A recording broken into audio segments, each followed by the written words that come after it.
Nevada's history is rich with mining, but even to this day, we continue to be the biggest gold producer in the country. And today we're going underground into one of the largest operating gold mines in the Silver State.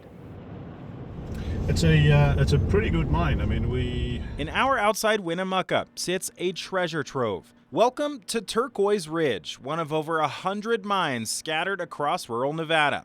This one is a joint venture between Barrick Gold and Newmont Mining. The general manager of the mine is Anton Kruger. So it started in the 1930s with open pit operations near the Getchell mine. From there, operations moved progressively underground. The start of the current Turquoise Ridge mine was in the late 90s, and we've been mining Turquoise Ridge underground since the 90s.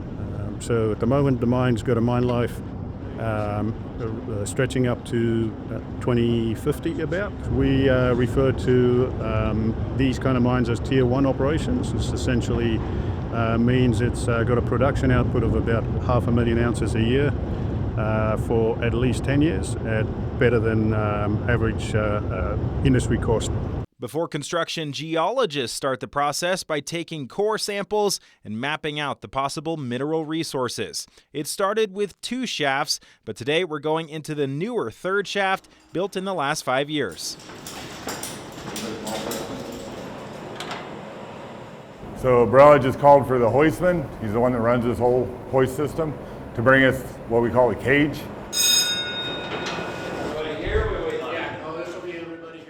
So yeah, you don't see much as far as the ride down. This cage is all enclosed, so that way we don't get no debris or rocks or anything coming in from the skids.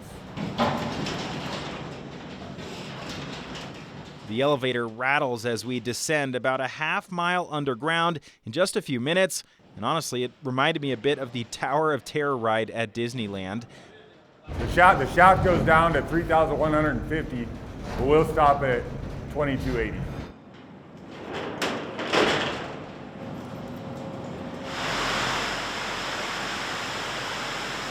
The next part felt more like the Indiana Jones ride as we hopped into pickup trucks and entered a miles-long maze of tunnels that all start to look the same.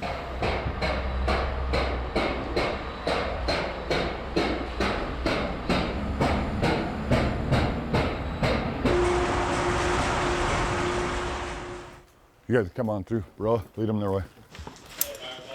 Finally, we reached this heading where Marco Castaneda is operating a massive jumbo, drilling out dozens of holes in a grid pattern.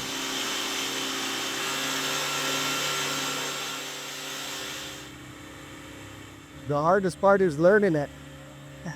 Really? Yeah, other than that, like I said, it's muscle memory after that.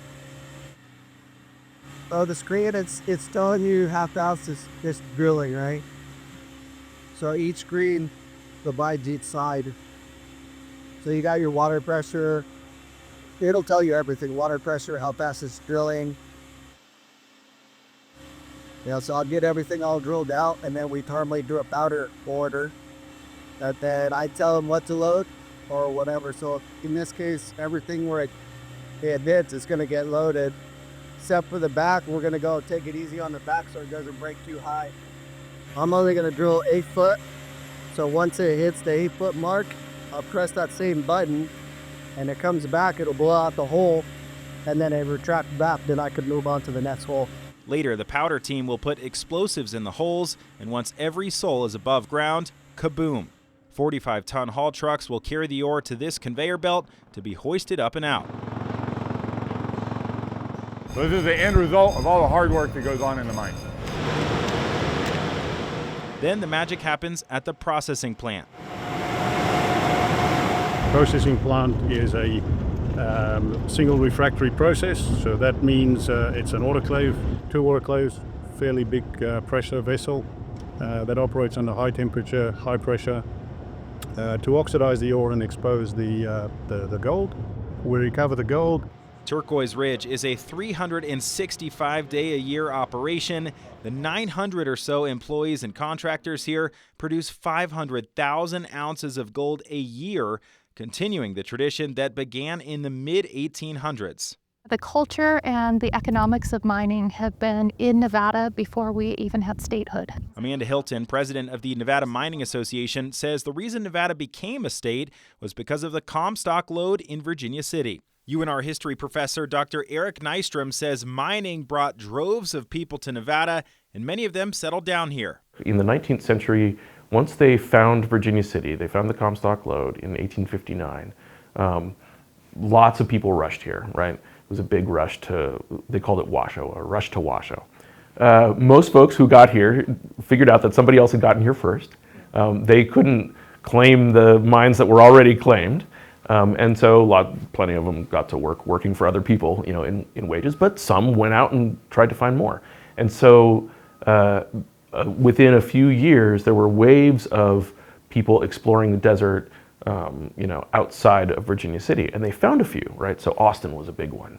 And then each of these big discoveries became the nucleus for other discoveries in the area. Silver was the key element found in the Comstock, but Nevada is rich with many minerals. 20+ elements are mined in Nevada today, including copper, barite, and more recently, lithium. But gold takes the cake. We produced 3.5 million ounces of gold in 2024, and we produced more than 70% of our country's gold that year. We also produced 5.4 million ounces of silver, so a little bit more silver, but the value of gold is so much higher than the value of silver. The total production value of all minerals mined in Nevada last year, $12.6 billion. Today, the mining industry employs over 30,000 Nevadans with great paying jobs and great benefits. So many processes have been put in place and improvements have been made that mining is now considered one of the safest industries in Nevada. In fact, its safety statistics are comparable to finance. What's the biggest misconception or misunderstanding about this line of work?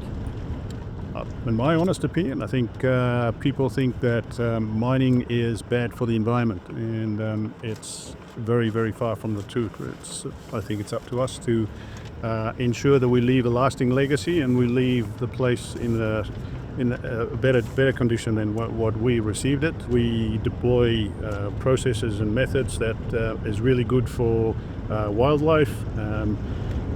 Make sure that we don't pollute rivers and watercourses. The state of Nevada currently holds $4.5 billion in reclamation bonds just to ensure that all of that work can be done, but our operators take care of that work on a concurrent basis.